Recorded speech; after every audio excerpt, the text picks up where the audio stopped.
Okay. Bismillahirrahmanirrahim. Assalamualaikum warahmatullahi wabarakatuh.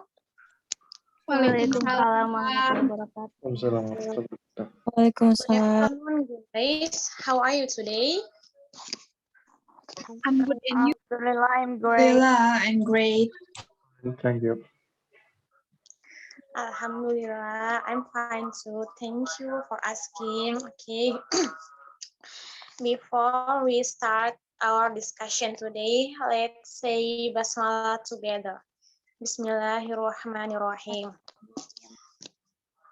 Okay, before I speak, I want to say thank you to all of you who has given us a little time to share about our discussion to all of you.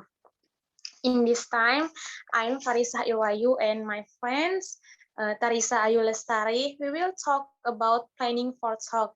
I hope all of you not confused because our name has similar yet different between P and F. Okay.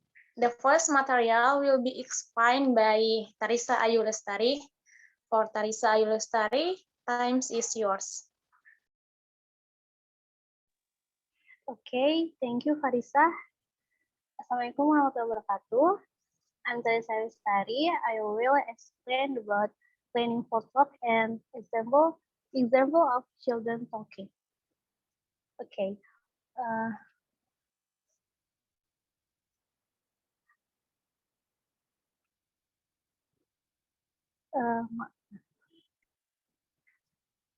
Aduh, bentar ya, bentar. Langsung nge-skip Ya, aja nih. Sans.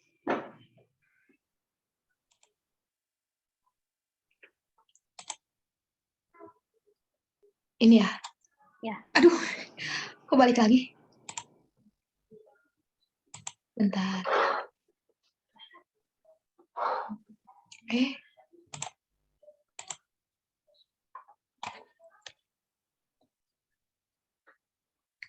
Dah? Dah. Okay, first is planning for talk.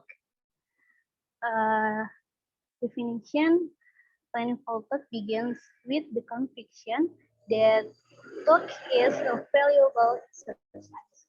If it were not, then we would experience far more primary classroom where children were seen and not heard. Nah, perencanaan pembicaraan ini dimulai dengan meyakini bahwa pembicara adalah latihan yang sangat penting atau berharga. Nah, maka kita akan mengalami lebih banyak ruang kelas, utama di mana anak-anak dilihat dan tidak didengar. Nah, banyak guru percaya bahwa berbicara itu memfokuskan perhatian anak-anak pada pembelajaran dan pemahaman dengan cara yang sebagian besar tidak tersedia untuk kegiatan lain. Nah, dengan merencanakan pelajaran yang menawarkan kesempatan untuk berbicara secara terbuka, guru akan mengajarkan anak-anak ini mendiskusikan suatu tugas secara berbeda dengan teman mereka. Okay. Next is it's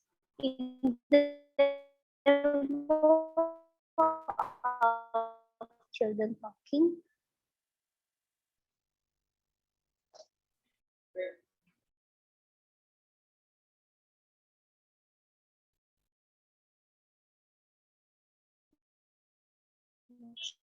Slide, please.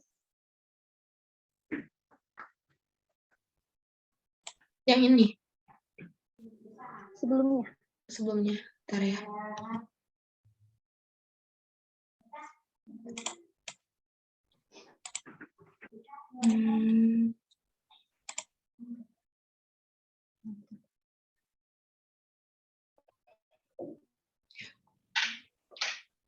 Okay, example. Okay, example of children talking. A group of children describe what they see in a snail berry.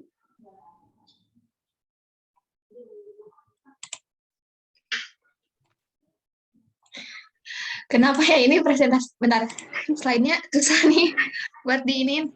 Coba jangan pakai ini. Jangan disemuain aja, nggak apa-apa, gini aja. Nah, gini aja, sok. Ya, jangan full screen. Benar. Okay, the next is example of children talking. A group of children describe what they see in a snail berry in the following two instances of exploratory discussion. In the first passage, they are walking alone, and then the second, the teacher arrives and begins to consolidate their discussion. Nah, jadi contoh dari anak-anak berbicara itu, anak-anak akan dibuatkan kelompok untuk menggambarkan sesuatu, misalnya itu seekor siput. Nah, anak-anak akan diberi sesi, yaitu sesi hanya sekelompok, tidak ditemani guru, dan itu lagi sesi bersama berbicara bersama guru. Nah, ini ada salah satu contohnya. Untuk next slide, please.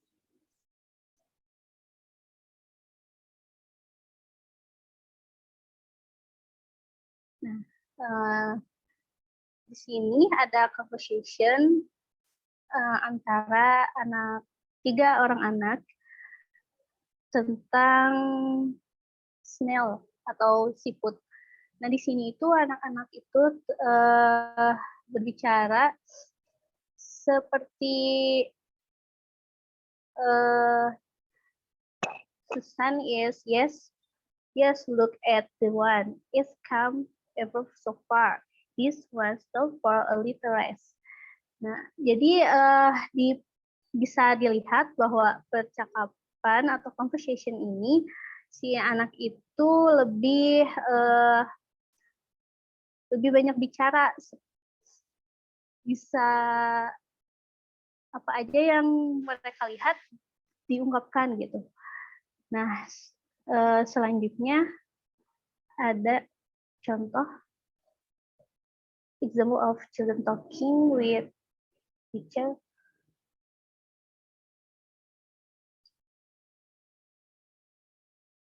Nah, kalau di conversation ini ada 3 orang anak dan gurunya bersama gurunya.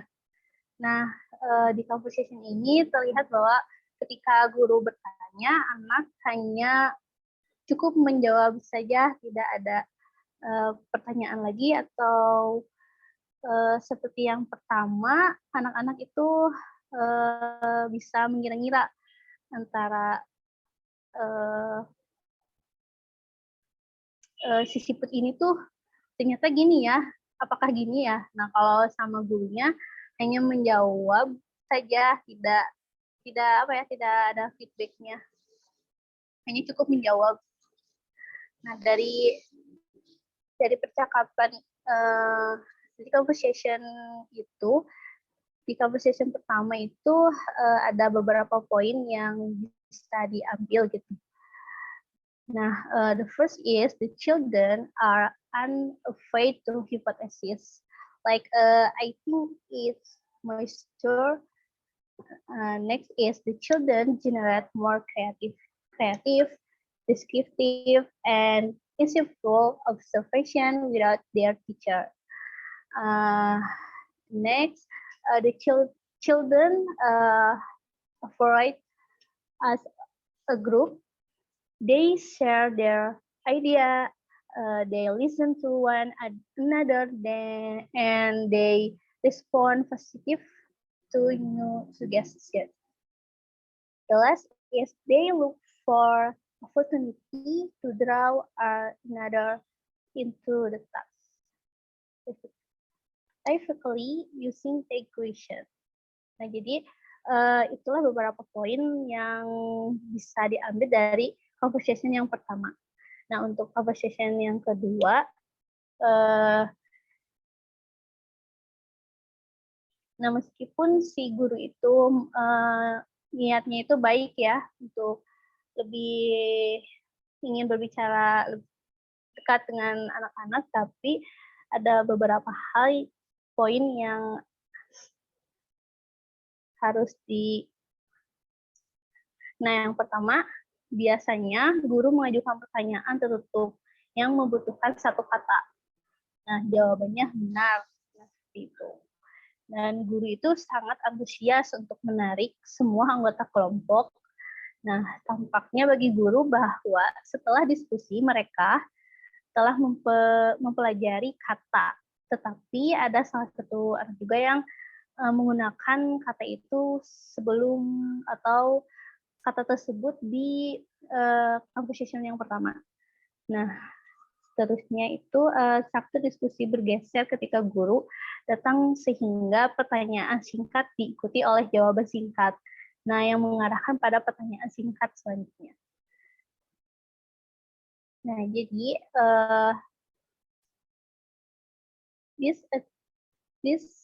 extract serve as a reminder that direct instruction and intervention can only achieve so much. Nah, jadi ekstrak ini berfungsi sebagai pengingat bahwa instruksi dan intervensi langsung hanya dapat mencapai begitu saja.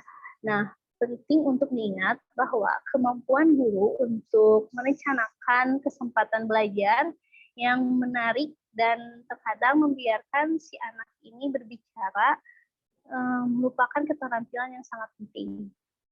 Nah, bimbingan sering menekankan perlunya guru untuk mencontohkan dalam berbicara dan mendengarkan. Nah, tetapi penting juga diingat bahwa ada kalanya pengajaran yang baik juga terdiri dari perencanaan yang memungkinkan anak-anak untuk mengeksplorasi dirinya dan berinteraksi.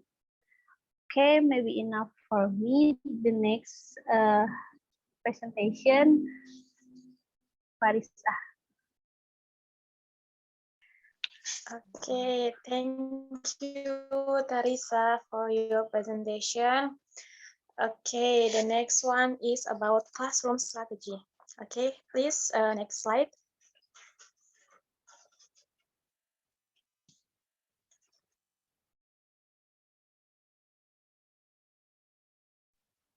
Teresa, maaf, mau next slide. Okay.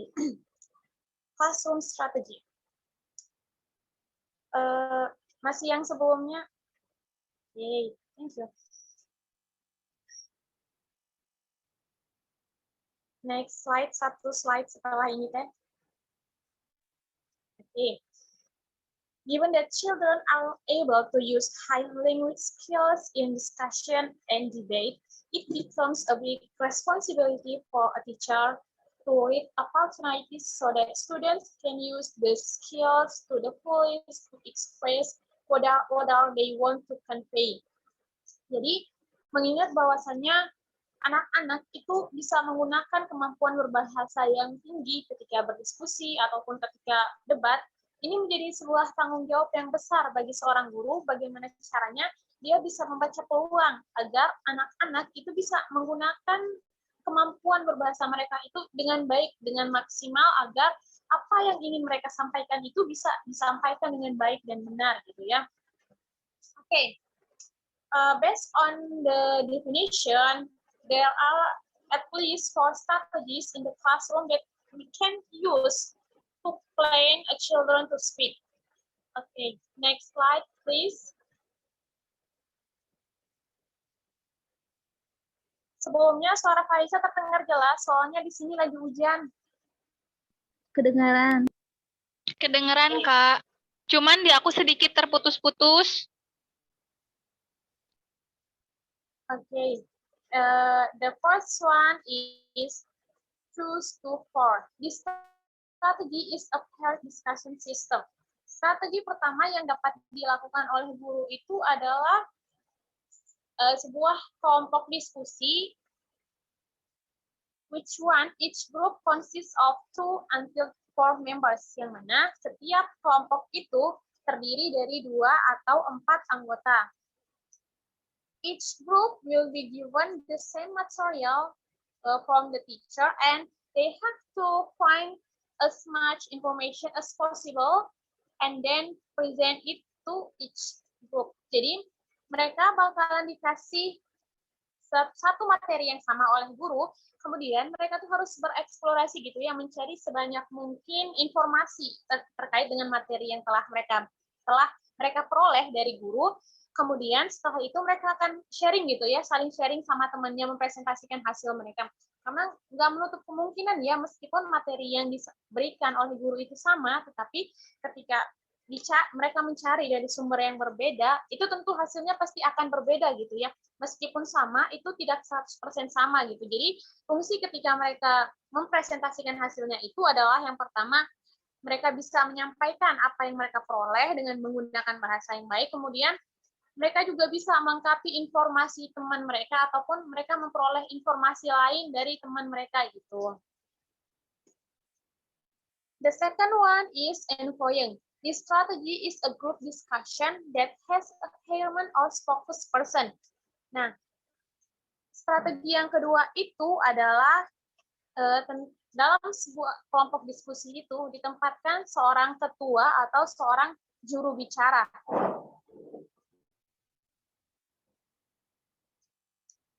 Which one? This person will be a leader in charge of gathering further information and then communicating with the teacher, and also is responsible for the result of the group's work to the teacher and the other group. Jadi si juru bicara ini yang berperan sebagai ketua yang nantinya akan mengumpulkan informasi lebih lanjut terkait dengan materi yang sudah mereka dapatkan, terus berkomunikasi dengan guru. Ya, dalam hal ini tuh bisa aja kayak konsultasi informasi ini tuh udah valid belum, atau udah benar belum dengan udah sesuai belum sama apa yang diberikan oleh guru mereka kepada mereka. Kemudian setelah itu dia juga berperan penting dalam mempertanggungjawabkan hasil kerja dari grup ataupun hasil diskusi dari grup mereka, baik itu kepada guru maupun kepada sesama kelompok lain. Okay, the next one, please, next slide. Okay, the next one is about this jigsaw. The jigsaw method is a cooperative learning skill. Is a cooperative learning technique in which students, not teachers, have greater responsibility in carrying out learning. Jadi, yang ketiga itu adalah penggunaan metode jigsaw. Nah, metode jigsaw ini sendiri adalah sebuah teknik pembelajaran kooperatif yang mana itu bukan guru, tetapi siswa yang memiliki peran atau tanggung jawab yang lebih besar dalam proses pembelajaran gitu ya. The purpose of this method is to develop teamwork, cooperative learning skills, and mastering in-depth language that is impossible if they try to learn all the material alone gitu ya.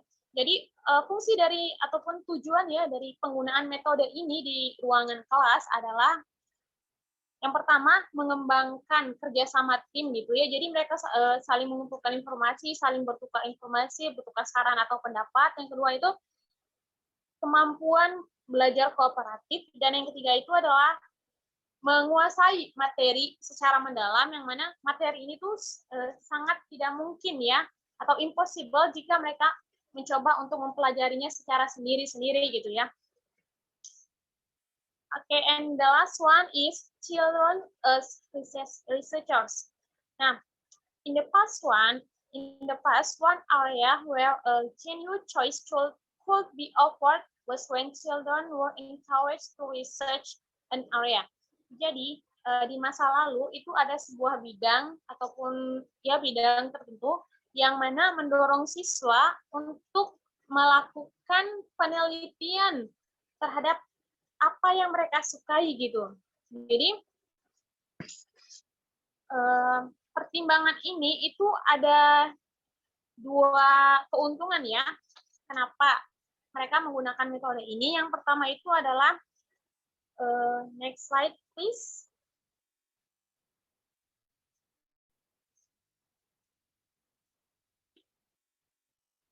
Oke, kayaknya nggak ada. Yang pertama itu be a good way to motivate students.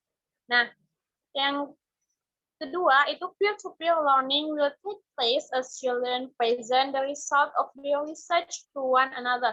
Jadi, keuntungan dari penggunaan strategi ini itu adalah menjadi sebuah jalan yang bagus untuk memotivasi siswa.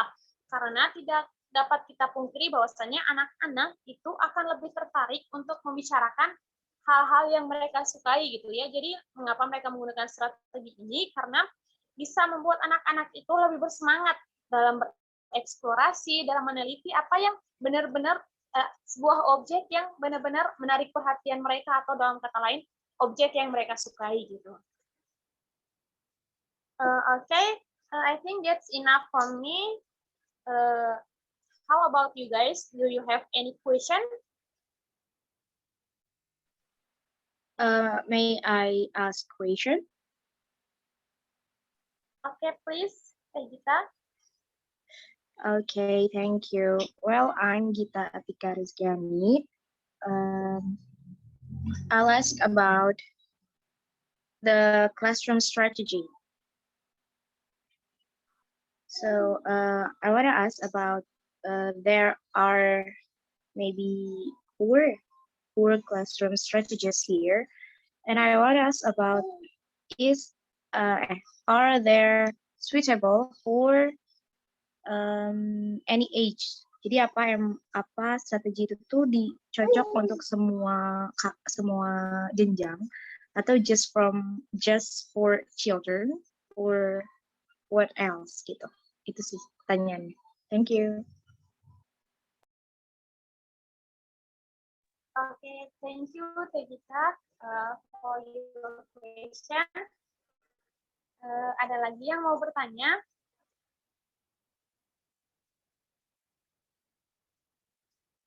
Oke, kita sambil berjalan aja ya. Barangkali teman-teman juga lagi memikirkan pertanyaan yang mau ditanyain. Oke, izin menjawab ya.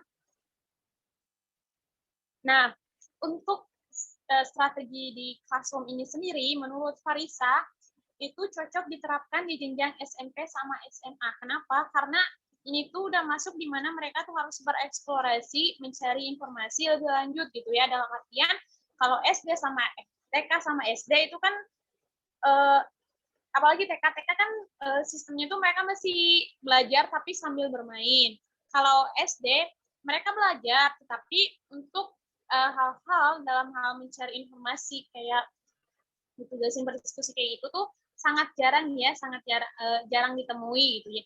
Jadi menurut Farisa, untuk classroom strategi ini lebih cocok diterapkan di jenjang SMP dan SMA, karena mereka di situ tuh wawasan anak-anak itu sudah sedikit lebih luas daripada anak SD gitu. Jadi mereka bisa lebih bereksplor gitu, terus kata-kata yang mereka gunakan juga sedikit lebih baku dan sedikit lebih ilmiah daripada anak-anak di SD sama TK.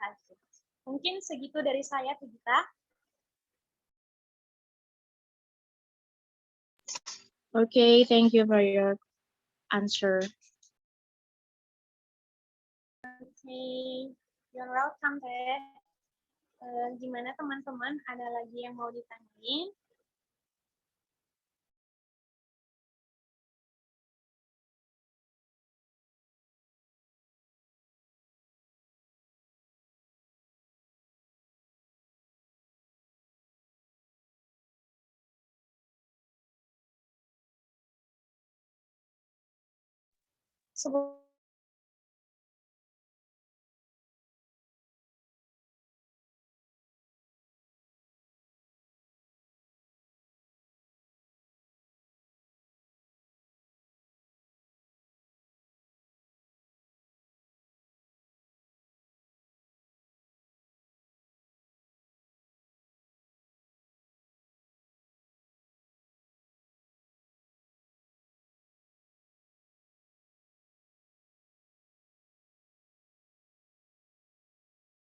Izin bertanya.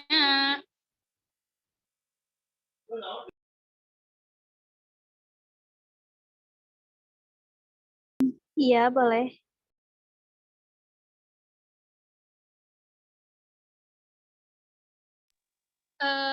Sebelumnya, Assalamualaikum warahmatullahi wabarakatuh. Saya Ain Suryati. Waalaikumsalam Izin warahmatullahi wabarakatuh. seberapa penting sih untuk seorang guru menyiapkan planning for talk itu, dan apa ya, dampak apa yang dirasakan apabila guru tersebut matang dalam mempersiapkan planning for talk untuk student-nya. Terima kasih. Wassalamualaikum warahmatullahi wabarakatuh.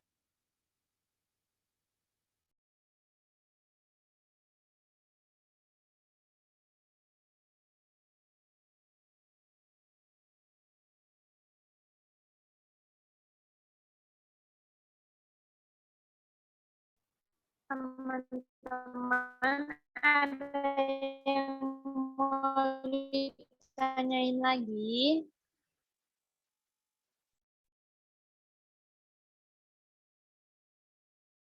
Tadi Asul udah bertanya.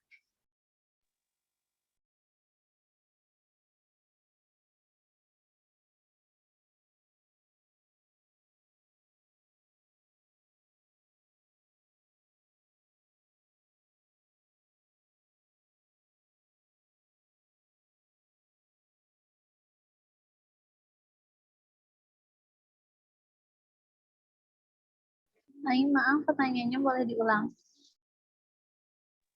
Oh iya, untuk pertanyaannya, seberapa penting guru mempersiapkan planning for talk untuk student-nya, terus dampak positif apa yang dirasakan apabila guru tersebut matang dalam mempersiapkan hal tersebut, seperti itu.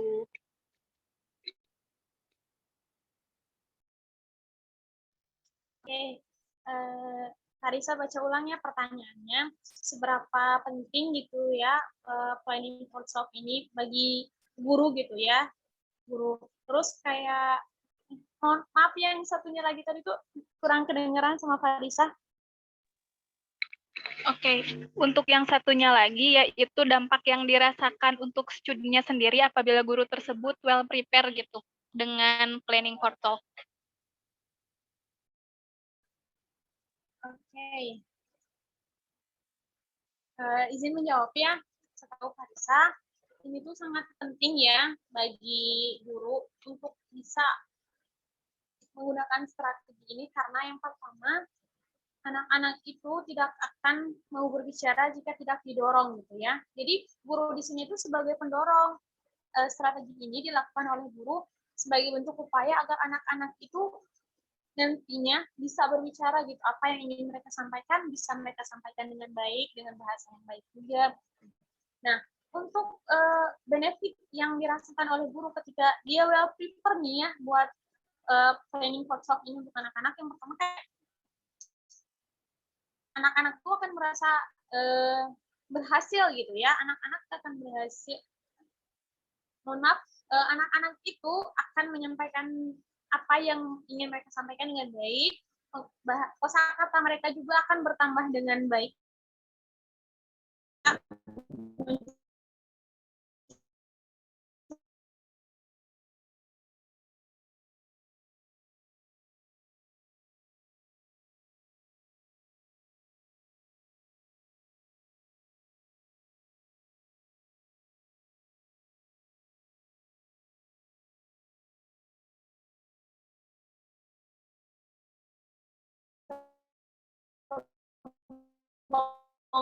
Mencari informasi yang lebih